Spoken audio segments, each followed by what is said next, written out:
Welcome to today's edition of Mental Health Matters. Today we have Patty Radar on the show with us today. Today we're going to talk about what it's like assisting a family member with a mental health condition. Stay tuned. Patty, thank you for being a guest on our show. I've been trying to get you on the show for so long, but I know you've been really busy, so I'm really thankful that you took time out your busy schedule to come down here and do a show with us today. Why don't we start by you telling us a little bit about yourself and who you are and what you do.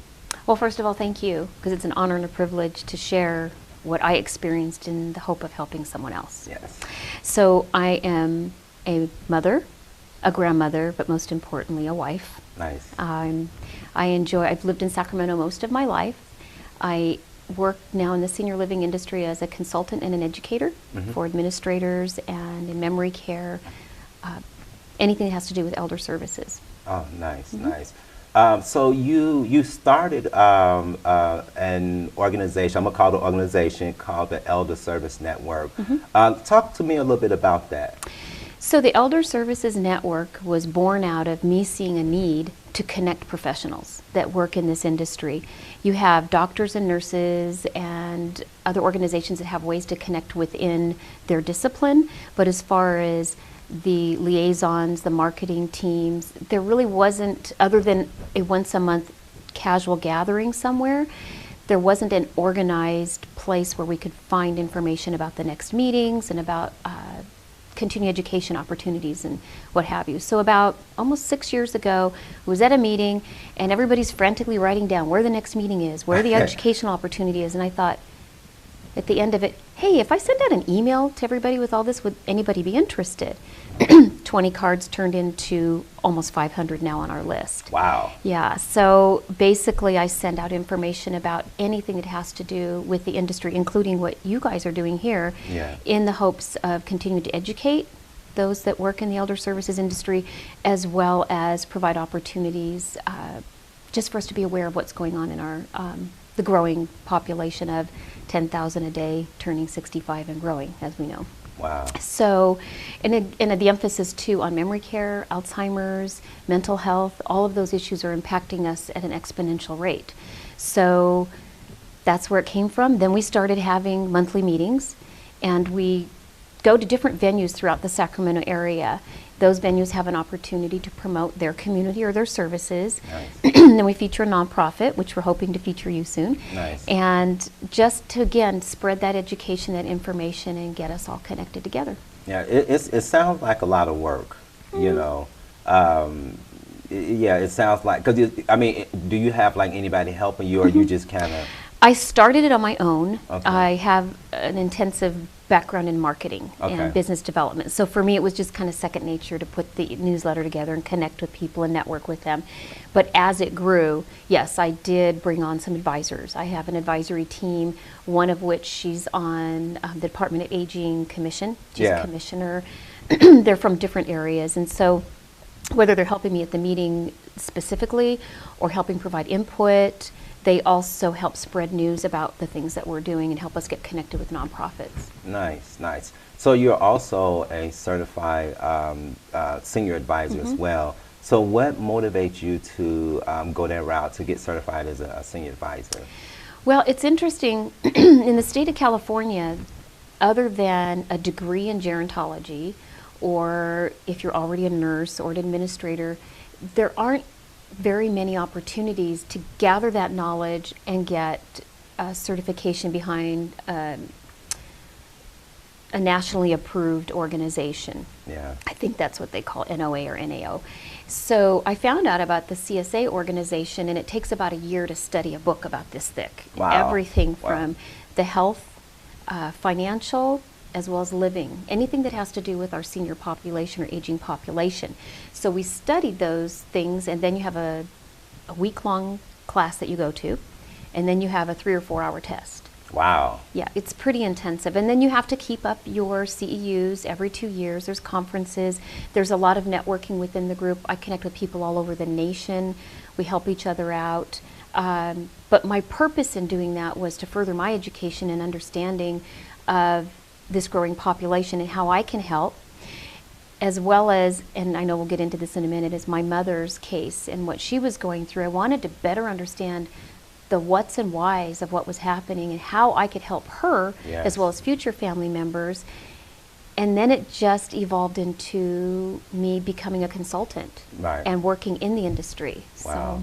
So, Wow. Well, I've been, working with you for years in a sense, in an indirect way, in a direct way, just being out in the community and going to a lot of meetings. And I do know personally that you are doing good work. oh, thank you. You have a good reputation, and everybody know who Patty Radar is. So No, they just want the newsletter. They just want to know who's where. because I know when I get on my email, I mean I'm going through because you have all the meetings listed, and you have a lot of good information listed there. I was actually talking to Teresa, the one who I work with. I think it was last week actually, and we were kind of talking about you a little bit, and she said, "Oh yeah, she's the one with the newsletter." I said, "Yeah, that's Patty." And so it's good that this information is getting out there because you're keeping people connected with resources and keep us connected as far as network through email as well. Well, and the other part of it's free. Right, There's exactly. no cost. Exactly. And so I want to keep it that way. And that's why we haven't grown into some big organization. And the venues themselves take care of the meetings. Yeah. I take care of the newsletter, and people send me things on a regular basis. Just as a side note, the other area that we worked on together was a mental health and aging conference. Yes. And the committee through the Department of Health and Human Services. And that's another area that we've been able to infiltrate into another sector of Elder Services Network. They weren't aware of it. Yes. So being able to be that voice and push this message out to other people is really important, and the newsletter helps. Yes. Awesome. So do you have any personal experience with mental health, meaning maybe a family member or anything like that? Yeah, my mother. Okay. And she's passed 6 years ago now. But the interesting thing about that, I don't know how far you want me to get into it. No, it's your story. Okay. It's just talk. So the first answer to that is yes, my mother, but we didn't know she had a mental health condition or diagnosis until she was well into other disease processes, COPD, kyphosis, broken ribs, dementia. There was just a lot already happening to her. And she was also an alcoholic. Which when I grew up, I thought everybody drank at night. Oh yeah. When you I come home, understand. you have the highball, Yeah. or whatever. I didn't realize there was something else going on, and now I've learned she was quote unquote self-medicating, and that was how she coped. But after you've done that for so long, it can be destructive to your body and to your family. So in answer to your question, yes, indirectly. Yeah. I lived with it. I didn't know it until later in life, and then the culmination of 4 years, it's like all of it came together with the mental health. Yeah. I think I was sharing with you earlier about how, there are people in my family that obviously we kind of knew something was going on mentally, but, the parent of these particular children did not get them help because of stigma that was attached. The parent was saying that, I knew that other family members was going to look down on my kids, and I knew that my friend was going to look down on my kids, so I refused to get help. And the sad thing about that is, the issues carried on into adulthood. There was a lot of physical aggression, verbal aggression coming from these two individuals, incarceration, a lot of medical challenges because the parent refused to get the child help when they was younger. And I actually have a cousin who had a undiagnosed mental health diagnosis and a mental health condition, I'm sorry. And this girl, she ended up having 2 kids, and she didn't really take care of herself, her physical self, the way she should have. The doctor had told her that she actually had a second child. The doctor told her that she needed to, you know, come back in to get these tests and get some, you know, medical work done to her body. She refused to do it, and she ended up dying. Oh my goodness. She ended up dying because of that. And it's funny, I was just talking to my mother about, I said about 3 weeks ago, about this particular person, and I was telling my mom, like, if she would have got help, you know, at a younger age, she probably still be alive. But because of the stuff that was going on in her brain, she didn't have the knowledge, or she didn't have the ability, to get the help she needed that could have possibly saved her life. And well, and the sad thing is her children now. Right, exactly. And unfortunately, that's probably the catalyst for her to get help now. Exactly. And so in my situation, my mother had 13 miscarriages. I was the only girl. I have an older brother, half-brother, and a younger brother. And I did not know what a destructive life my mother had had, even until recently. I have another older brother that we don't even know about, that she had in a convent when she was 16. And so there's all these things that we moved, I think, 32 times before I was a teenager. Every time we would move, she would move everything in. And she would be up for days. I just thought she was Wonder Woman. Oh, yeah. How does she get all this done? And she was extremely, and I didn't know the term at the time, but literally she would go from everything sweet and nice and good to get over there and do that right now. You'd walk in the house and tiptoe because you weren't really sure which mom was going to come out.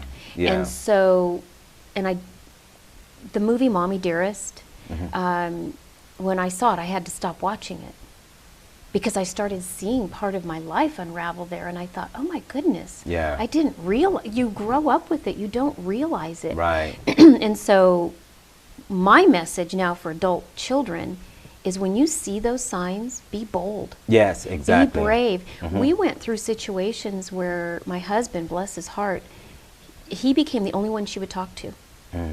One situation we had, my oldest son was living with her to quote unquote take care of her, but she thought she was taking care of him. But he was keeping an eye on her because she was stumbling, she was falling, she had crashed her car. I had to pick her up a few times downtown. It was just turning into this mess, and she wouldn't get help. She wouldn't ask for help. So she broke out in a rash one day, could hardly breathe. My son calls me. I'm at church. I run out and go, what's going on? Grandma has a rash and is having a hard time breathing. I said, don't call me, call 911. I did call 911. She won't let them in. She's threatening him with a gun. Wow. I said, oh my goodness, where'd she get a gun? I don't know. It was in her trunk. Yeah. And so this escalated to where we went over, and my husband was able to say, Terry, you have one choice. Actually, I'll give you 2 choices. You either get in the car with me and hand over the gun, or you get in the car with the police. They won't even take you in the ambulance now. All right. Okay. She hands the gun over to him, and I'm like, how did you do that? She won't listen to me. And we find out the gun is loaded without a safety, and it's been in her trunk for about 30 years. Oh, you said 30? Yeah. Wow. Yeah, we didn't even know it was in there. Wow. So I don't think she would have used it. But the issue with her, too, is she did have 2 attempted suicides after very serious things happened in her life.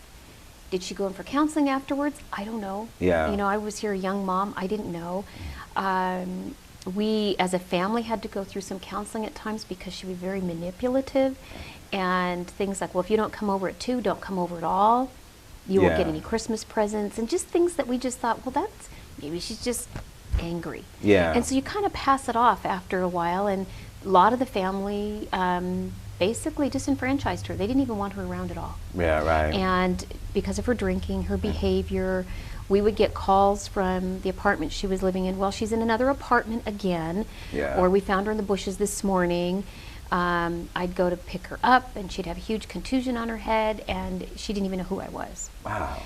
Take her into the hospital. They'd release her the next day Yeah. because she'd present well in the morning. Mm-hmm. And that was the other frustration I went through.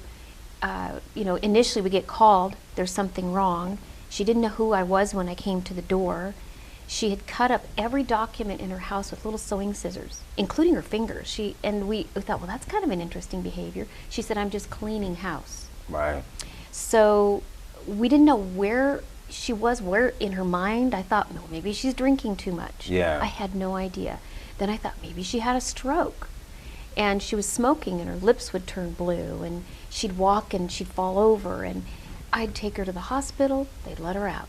Wow. And I thought, can we just find out what's happening so I can get her the help she needs? Yeah. And it took a series of probably 6 months back and forth to different hospitals, also trying to get her health insurance. She had none because she'd cut up everything, including any income sources she had. So we had to go to the bank, get on the phone with Department of Defense to get her reinstated, and she threatened to kill herself in the bank. Yeah. She said, if you can't get this money for me, I'm going to kill myself. Mom, you can't say that in a bank. Yeah. Security guard comes over, and they took her seriously. Yeah, of course. Yeah. So now, assisted living for seniors and people with dementia, if you have a suicide risk, they won't take you. I didn't know that. Yeah. Good So to then know. if you have that little box checked with suicide or ideation, they won't take you because it's a risk for them. So now I'm having to deal with that. She didn't really kill herself. One time she took some pills and threatened. But the doctor comes in and sees that, and then they start looking at her past, what information she can gather, and where she was, how she presented at that time. And so she finally was diagnosed with bipolar NOS, which is not otherwise specified, I think. I think that's what it is, yeah. And then also suicide ideation, NOS. Yeah. But then they kind of clarified could have been due to something or whatever. And of course COPD, which we know that in itself can kill you and drop your oxygen levels and all of that, amongst some other things. And so finally she gets the diagnosis, and she's incompetent to make her own decisions because she wasn't oriented to space and time, which means she didn't even know what month or date it was. And so at that point they enacted her will and her durable power of attorney, which she had cut up. I had a copy, which at one point I thought, oh, good. Another point I thought, oh, no. Yeah. Now I have to take care of all this. Yeah. And she could not live with us. She was very verbally and physically aggressive to me. She was a danger to herself. At one point, her false fingernails were black underneath. And the doctor said, you need to go have those removed because she has things growing. Took her out on the highway driving, and she starts cussing at me, you're not taking my fingernails off, and tried to jump out of my car on the highway. Oh, man. I'm grabbing hold of her, and she's littler than me, and she's really strong. After that, I put her in the back and put the safety locks on. Yeah. That's a hint for anybody that has someone that's literally put them in the back with the safety locks. Oh, I'm sorry, it must be broken. Yeah. Those compassion fibs. Yeah. But we dealt with a lot of things that just came out of nowhere. All of a sudden, I'm in her life again, and now the roles are reversed. Yes. And that was difficult because she didn't want to admit she had anything going on. The first thing they did is took her cigarettes away. Oh, I forgot to tell you that. She almost lit herself on fire. That was exciting. Wow. You can't do false nails and a cigarette at the same time. Yeah, of course. So she was a danger herself and others. We had to find a place for her. That became an issue because nobody would take her. Yeah, wow. And she was private pay. And at that point, we had no money because nothing had enacted. We went to the Social Security office, TRICARE for Health. We were going through all these sources to find. Finally, we got her a pretty good share of cost and found out that at that point, and this is what's sad for folks with dementia, Alzheimer's, or any kind of dementia, if they don't have enough money for private pay, they end up in a skilled nursing or at home with home care, which can be good too. Yeah. But that whole process of finding the care for her and the big missing piece, the conundrum as I call it, Yeah. the mental health. Yeah. It was like an island. All by itself. Yeah, nobody talked about it. You can't go here with that diagnosis. There's a report, the physician's report, called a 602. Your primary diagnosis, secondary diagnosis, when it comes to living in an elder care community. If your primary diagnosis is anything to do with mental health, you're not accepted. Wow. So I'm curious. So did your mom have any siblings? Because I want to kind of... Yeah, and we'll go there too. So, Okay. just real quickly, sometimes I throw out all those numbers. I'm also a certified administrator for assisted living communities. Okay, And so nice. that's why I'm understanding how those pieces go. And I'm always trying to help people and get on a soapbox. But siblings. So she had, she was one of 10. Okay. There were twins, boys. Oh. Her father and one of the twins were killed in a hit by a train during a flood in Toledo, Ohio, way back. She was not even a year old. At that point, her mother had to have all the children put in an orphanage that were Okay. young, because then they didn't have welfare or anything. She developed scarlet fever and some other things in the orphanage. She got very, very sick. And so we thought, going back, well, maybe because she was sick, she was, something happened. But then we later found out that two of the brothers were diagnosed with, one of them multi-person, what do you call it? Personality disorder? Mhm. Okay. Yeah, one of them was that. The other one had schizophrenic, Okay. and two of them had bipolar, Okay. called manic depressive at that time. Yeah. And so we thought, now that we're finding this out, but she doesn't want help, we just couldn't connect the dots for her until I had to step in. Right. So yes, there was definitely some kind of string there. Unfortunately, by the time we found out what her diagnosis was, her dementia, which they believe was related to alcoholism, it was too late. Yeah. And so now they're trying drugs like Ativan, which you usually don't give to someone who's been an alcoholic or has addictive personality or tendencies, so that now it was bouncing from doctor to doctor trying to figure out what mix would help. Wow. Wow. So how did this affect you and your family? So early on, again, we didn't know. As siblings, it was tough. My little brother and I lived, my older brother didn't come and live with us till I was 12. We didn't even know he was a brother. That's another story. But my little brother and I would often find ourselves in the room crying at night because there'd be so much fighting and screaming and yelling and abuse, but we just thought everybody goes through that. Yeah. And it was really difficult because we wanted to help them, and I'm a kind of a fixer by nature, and so we would do things like clean the house and bring in flowers, hoping that it would make everything right. We didn't know. Yeah. As we became young adults or even teenagers, my parents divorced, and we thought things would get better. Mom married an alcoholic. Okay. And so he was a wonderful man when he wasn't drinking. Wonderful. He brought so much joy into her life, and we loved him. But then you had that mix happening. So the relationships were strained, very strained. There was a lot of control issues and outbursts. And so once I had children, I had to distance myself from her. And that was even more difficult. And again, it was, you wanted to help her, and whenever we get close, things would get worse. Yeah. And then even with the grandchildren, some of them, the older ones in the early years, I was a little closer to her, and so they got to be with her on the good side of her. Yeah. They really didn't see the other side. But then the younger grandchildren that came along later, they didn't really have a relationship with her, so that part of the family was strained. And then when I had to step in and take over the care part of things, I was really the only one to do it. Yeah.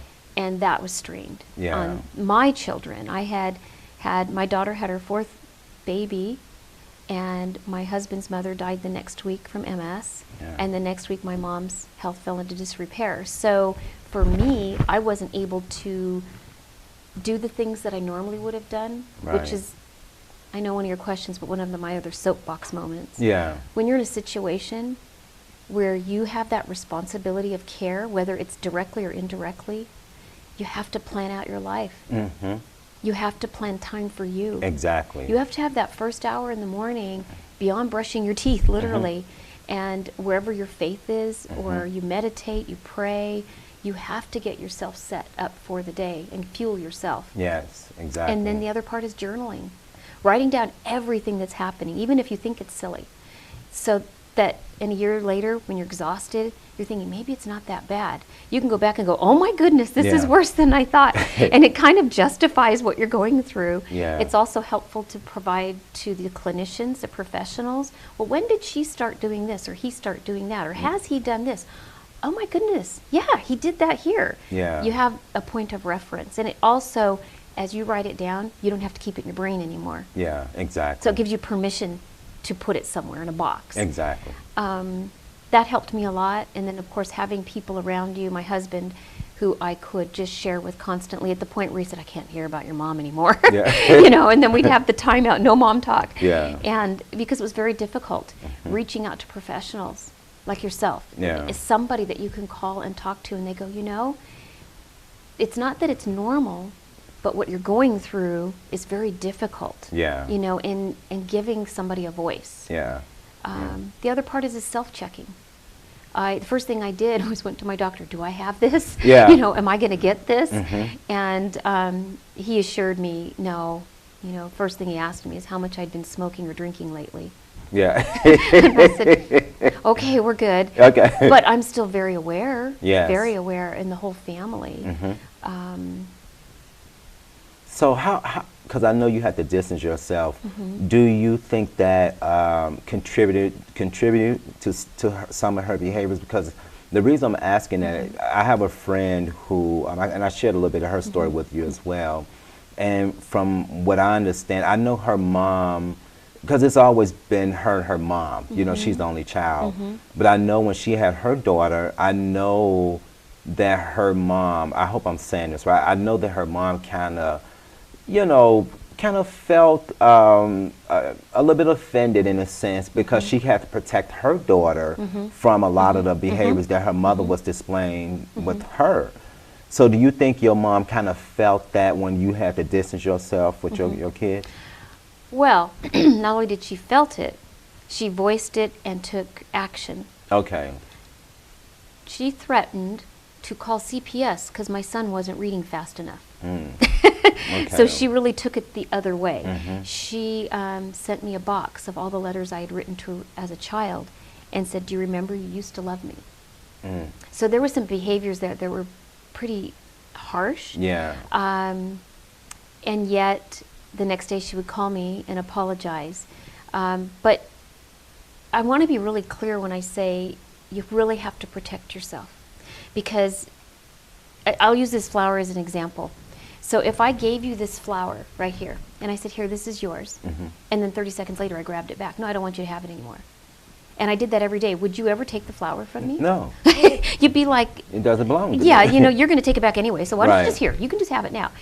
Whereas if I gave you the flower and I walked away, never asked for it back, It's it'd be a nice gesture, wouldn't it? So what happened to me is that's what happened to me. Give, take away, give, take away. So I had to put up this wall and realize whether that's her behavior, the disease speaking through her or not, it's not about the flower. It's about me protecting myself. So I'd take the flower and realize I'm just going to give it right back anyway, but I'm not going to take it with a sense of this belongs to me. Does that Ownership, make yeah, sense? yeah, exactly. So the same thing with you're in a situation where she wanted to be at my house all the time, and she couldn't. She had acted out with one of my children in public that I was not going to be able to allow that to happen again. So she wasn't allowed to be with them alone anymore, and she was very angry. You know, how dare you, I'm going to report you, and all of this stuff to kind of get what she wanted. Yeah. So we would send her pictures. As a family, we would spend time with her, but even that got to be where nobody wanted to be around her. So I had to say, Mom, I love you. I care about you, but I can't allow your behaviors to affect anyone else. That's awesome, yes. And I had to be exactly. strong and write it in a letter, and I'll tell you what, I still have that letter. And sometimes when I feel kind of, this is really tough, I read that letter and it reminds me that I did everything I could for her in the scope of my ability and without affecting myself, my children, Yeah. my family, my sense of purpose. I had to realize that she had chosen her life. She had chosen not to get care or help. She had chosen the things she did, and I don't have to be a part of that. What I can be is on this side and say, if you want help, you come over here. You see what I mean? Yeah. It's like, and I can't allow you to break into that space that I have created and that I feel I'm obligated to respect and honor for other people in my life. So one of the hardest things was having her go into managed care, because she had threatened me that if you ever put me in a convalescent home, as they used to call them, or a sanitarium, I will come back and haunt you all the days of your life. Well, I know that can't happen, Yeah. but still, those are really harsh words. Yeah. And at some point, I had to realize, I'm not placing you there. Your lack of decision, your lack of action in your life, you have made the decision to go there. Yes. I don't have to be responsible for that. That's exactly right. So, because I know one of my friends is going to watch this, and I kind of told her that you was going to share your story, and you know, she's in a very similar situation. Her mom lives with her, and her mom has a mental, you know, diagnoses, and you know, the relationship is very strained. You know, she had found her mom a place to live, you know, for older adults, and her mom just refused to move. Her mom is very comfortable in her home, causing disruptions and different things like that. And now it's to the point where my friend is having to go to court to get her mom evicted. But there's a lot of stress from my friend coming from her mom. It's just a very unhealthy environment and relationship. What advice can you give to someone in that type of situation? Because earlier you said be bold. You have to be bold, but the first thing you have to realize, do you care about yourself? If so, maybe turn the tables. Have this person look at me, and if I was going through that, what would you tell me? You know, my life isn't mine anymore. I don't get to go out for coffee with my friends without feeling like what in the world's going to happen to her. There is some responsibility we have as family. You know, I believe that is our responsibility to look after our parents if we can, to the best of our capacity. I took care of my mom to the best of my capacity. Again, here's the other thing is, I think I shared this with you before. You know, the cup half full, empty, whatever. If I'm going to go see you, and I bring you a coffee from somewhere, and it has that much in the cup, you're going to go, did you drink all that? Exactly. Or did you pick up somebody else's and be drink? Yeah. You're going to be kind of gracious, but you're going to go, Patty, did you realize there's nothing in here? Yeah. I'm sorry, that's all I have left to give you today. And so I went through this process of realizing when I saw my mom all the time, every day for that first year, literally 8 months, I had only 2 days off. Because she would bolt out of the building, she would take scissors from the nurses, she would just, and I needed to be there so she could be safe, I thought. Yeah. Well, after about 8 months, and I looked at myself in the mirror and I thought, where's my smile? So I'm a singer also, and I sing for people at bedside when they're on hospice or dying, as well as people with memory care, and I do music therapy. I looked in the mirror and I looked at myself and thought, I don't have a song to sing anymore. Wow. And it gripped me. And I have little grandchildren that I'm not laughing with anymore. I have my husband who I don't have time to eat with anymore. Because my mother's life choices had gotten to the point where I had to put my life on hold for her. Yeah. So my advice would be, sit back and think, is this what I really want for my life? If this is what you want for your life, great. But if not, allow your mother to live the life that she has set up for herself and realize you don't have the responsibility to do this 24/7. And then just like that little cup of coffee, so at the end of the day, when you go and show up after you haven't been around her all day and she's been somewhere else, you can show up with a full cup and a smile because you had time to fill your tank. Does that make sense? No, yeah, that makes perfect sense. Because she has went through a lot with her mom to the point where I know when she give her mom, she's her mother payee, when she give her monthly benefits on the first, her mom just goes and blows it at the casino boat. And you know, wait. So you're saying she will leave the house once in a while to go to the casino? Oh yeah. She will leave the house. She'll get out. She you know, she'll get out, but she go and do things, make unhealthy decisions, and then she come back and then she wants my friend to kind of pick up the slack. Well, I'm hungry, or give me money for this, but she would go and blow her money. So that's another issue right there. So my mother, when I put her in care, I would let her have $200 because they let me do this. She paid someone $200 for a glass of wine. Wow. And so there's a behavior there that your friend's not responsible for. Right, exactly. And whether she has to enact a power of attorney or they have to get a conservator, if she's that irresponsible with her money, that's self-neglect. Yeah, exactly. And so there's other, and I'm not speaking on authority as a doctor Right. or a lawyer, but those are some warning signs that if she's spending all her money and then now the daughter's paying for what needs to be taken care of, she's not able to manage her own funds. Yeah. And so there's other resources available for that, but oh my goodness, Yeah. I'm so sorry. Yeah, it's a lot. It is a lot. It's a But lot. I think for me, being able to separate myself from my mom's problems and realize it's not my fault, it's not my responsibility. And she would refuse to take her medication. That was another issue. And being able to separate myself and realize I love her. Yeah. I want to bring her a song, but I can't do it if I'm with her all day long. Yeah, yeah. I know for myself, I grew up in a very unhealthy environment. My mom was an alcoholic, just grandmother, everybody was doing some type of narcotic. Oh my. And for me, I knew I had to, after high school, I moved out of Chicago, out of my mom's house, and have not been back to live since then because of the environment. And I think because of that, a lot of family members, even my mom, I believe they kind of hold this grudge, undetected grudge in their heart. This is just my opinion. Because I think some of them feel like, you left us, you're a sellout, you're doing well, what about us, and things like that. And so my response to that is, well, I have sisters and brothers who, brothers that still live at home with mom. I have a sister that's now incarcerated and just making unhealthy choices. And I try to explain to my mom, well, they have the same opportunity that I have. Because we were all raised by my mom to, you guys got to look out for each other, you're all you have. And I understand what she was saying at that point in time. But as you grow up to become a young adult, then you have to make decisions that's best for your life. And that's something that they choose not to do. And my mom, I still believe that she didn't really understand that the things that was going on in the home affected me to the point I had to leave. I had to go. But just let me interject. You made a choice. You were equipped to make the choice. Just to throw out, I don't know about your siblings, but sometimes that behavior is genetic. And it could be an addictive personality, and they may be addicted to mom. Yes. They may be addicted to chaos. Yes. And so the other part that I didn't share yet, but I feel like it's really, really, really important for your friend or anybody going through this, you've got to get self-help too.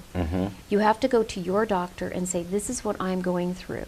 Now, whether I need medication for a short time, whether it's an herbal supplement, St. John's wort, whatever, to help me get your brain, your serotonin levels can be directly impacted by going through trauma. You could have PTSD from being in a car accident when you're 4 years old, and it is still affecting you. And so don't be ashamed to go and say, I don't know, something's not right. Yeah. I need help. Right. And that whole thing beyond the stigma, get beyond that and realize, if I was walking around with a broken leg and I'm walking through the door, you'd open the door for me, wouldn't you? Yeah, of course. But if you don't know what's going on here, nobody knows how to help. Right, exactly. And so it's that stigma that we've got to get beyond. And I don't remember the percentage, but it's like 79 or 80% of adult children that have parents with some type of addictive personality or mental illness either have a piece of it or are directly affected by it. Oh, I believe that. And whether the directly affected by is, I just need some help. Now for me, I'm really blessed, and I spend time in prayer, and I read scripture, and I speak to my husband, and I have people that will check me at the door, so to speak. Yeah. But I do have estranged family members. Yeah. The same reason you do. Yeah. And you have to realize it's up to them. But again, back to, sometimes you just got to get help to get beyond it, which is why I'm here today. Yeah. I want to see people realizing, don't sit there and take it and think, oh, I have to do this because nobody else will. Yeah. I have to do this because she has said, if you don't do this, this will happen. Yeah. Or I have to do this because I feel bad nobody else will do it. Yeah. Because you're putting yourself in danger. That's exactly right. And I want to go back because I know what you're saying is 100% correct. I think with like my sister that's incarcerated now, I think, in my opinion, her and my mom is exactly alike. Identical personality. When they're not drinking, my mom is the sweetest person in the world. My sister the same way. But when they start to drink, total different personality, become aggressive, verbal aggressive, and they just, you know, it's just a different person. And I was telling my mother the other day, because I talk to my mom a lot, almost every day on the phone. You know, she doesn't drink anymore. She's a lot older now, and so she's in a better place. But you have a different relationship. Oh yeah, we have a really good relationship now. So, and what you're just telling me though too, is for anybody hearing this, you made the decision to pull yourself out of what was happening. Oh yeah. And look what's happened in the end. Oh yeah. You have a positive relationship with her now where you can talk to her. Oh yeah, we can talk about everything. That's important. Yeah, it's very important. Yeah. But I had to get out, and my sisters, one of my sisters at least, and my two brothers, it's hard for them. It's just, you know, that environment where you're drinking and stuff. And I don't think my mother really realized the role that she played in why they are where they are today. I mean, I'm not judging people for what they do, drinking or smoking or whatever, but when it's to a point where you're displaying unproductive behavior, you're unproductive member of society. I mean, it's just like, you know, this is what their life is about. And it's like, you know, but it was being implemented at home for my mom. She was drinking with them. She was buying them things and stuff like that. So, of course, they think it's okay. You know, I mean, this is what we grew up with. Me, I never thought it was okay. I've always, as a child, knew when I got out of high school, I'm getting up out of here. And that's exactly what I did. You know, and it's important. It's important for people to be able to make that decision and not feel guilty for doing something to take care of themselves. Because ultimately, the message you've gotten back to your mom, you've restored a relationship with her that's positive and that it's not unsafe. Right, correct. You know, and the other part of your mother, and I dealt with this with my mom too, I couldn't bring up the past. Oh, yeah. Because, oh no. Exactly. Yeah, she not only would she either deny it or she'd get mad, or then the door's shut for a while. Yeah. You know, one of the other funny things, so I have to tell you, because the dementia or whatever it was that progressed, my husband, bless his heart, we'd go visit her every Sunday. We'd take the funny paper, and used to be a cup of decaf coffee from the local coffee place. Then it turned into ice water. Well, she had the sweet ice for my husband. and he would come in and she would just hi and all over, and I'm like, oh my goodness. Now, I could have been really defensive and said no. But you know what? It gave her a little bit of joy in the day. But anyway, so she was in a wheelchair. She couldn't have caught him. But we turned tables to where now I could laugh with her and talk with her. And that's the goal. And that's important. That's very important. So how much of the alcoholism do you think contributed to some of her behaviors? I think, I don't know as a child, because she was pretty aggressive even when she wasn't drinking. When my stepfather died, we used to say she crawled in a bottle and never came out. I believe that whatever bipolar NOS she had was always there. When I was a child, the drinking made it better. Because she just went away. As an adult, the drinking caused her to call us a lot and start falling, and so now it started causing self-harm. The drinking, of course, they say directly related to her atrophy of her brain. So I think that part was caused by but I really think the mental illness is what, undiagnosed, self-medicated or otherwise, is what caused a myriad of problems with her. So how your kids now, how did it affect them at all? Like their relationship with your mom, did her behavior affect? Yes. Definitely. Sadly, I mean, and that could be another episode altogether. And I'm open literally, to do that. It's really tough. You know, it's their memories are different. Some of them have really bad memories. Some of them have some of the good ones. I have to let them deal with it on their own. Yeah. I can tell you, my oldest son, who went to live with her for a while to take care of her, Oh. it was very difficult for him because she told him, "You will vow to me I never live in a nursing home." Oh, wow. And for a young teenage, well, he was 18, Yeah. that was very tough for him, so that when we had to put her in managed care, it was hard for him. Yeah. Because I promised Grandma. And yet he understood later. Yeah. And he has 2 kids of his own now. Okay. But that was a really difficult time. And the other part of it with anybody going through this in the family, you have to realize you make the decisions, you're not always going to have the whole family on board. That's exactly You right. have to do what's right. That's exactly right. That's Mm-hmm. exactly right. You know, as I'm listening to your story, you know, for me, you always get the people who, this is just my opinion, who has been through a struggle in life, whether it's with a family member, whether it's a self-struggle, whatever. And it seems like we're the ones that always come out very strong and very compassionate, and I'm saying it about you, and want to offer the help in the community. You know, not only outside of my job, I have a passion for helping people, especially youth. Have a passion for just talking to these young men and just telling them, you know, this is the right way to go. No, you shouldn't be doing this. You shouldn't be selling drugs, because it's important to give back. You know, and so you're taking your experience and you're giving back to the community. So thank you. Thank you.